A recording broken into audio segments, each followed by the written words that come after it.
বাংলাদেশের ইতিহাসে সবচেয়ে বড় এবং ব্যয়বহুল বিদ্যুৎ প্রকল্প রূপপুর পারমাণবিক বিদ্যুৎ কেন্দ্র। একটি প্রকল্প যা বদলে দিতে পারে পুরো দেশের জ্বালানি ভবিষ্যৎ। কিন্তু প্রশ্ন একটাই, এটা কি আশীর্বাদ নাকি সম্ভাব্য ঝুঁকি? পাবনা জেলার ঈশ্বরদী উপজেলায় অবস্থিত এই প্রকল্পটি বাংলাদেশের প্রথম পারমাণবিক বিদ্যুৎ কেন্দ্র। এখানে তৈরি হচ্ছে দুটি আধুনিক রিঅ্যাক্টর ইউনিট, যার প্রতিটির ক্ষমতা প্রায় ১,২০০ মেগাওয়াট। এই প্রকল্পে ব্যবহৃত হচ্ছে রাশিয়ার উন্নত প্রযুক্তি VVER ১,২০০ রিঅ্যাক্টর ডিজাইন।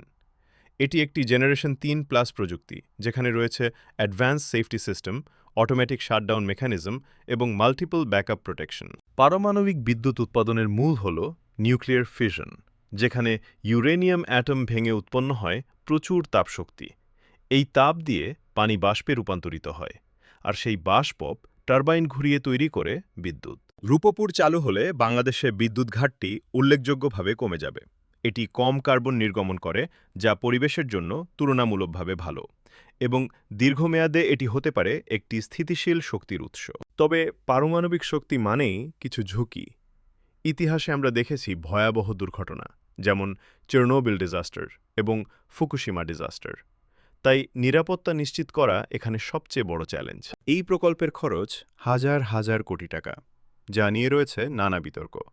অনেকে মনে করেন এই বিনিয়োগ দেশের জন্য প্রয়োজনীয়, আবার কেউ কেউ প্রশ্ন তুলছেন, এটি কি খুব বেশি ঝুঁকিপূর্ণ? রূপপুর পারমাণবিক বিদ্যুৎ কেন্দ্র এটি শুধু একটি বিদ্যুৎ প্রকল্প নয়, এটি বাংলাদেশের ভবিষ্যতের একটি বড় সিদ্ধান্ত।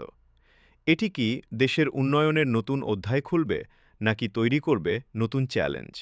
উত্তর দেবে সময়।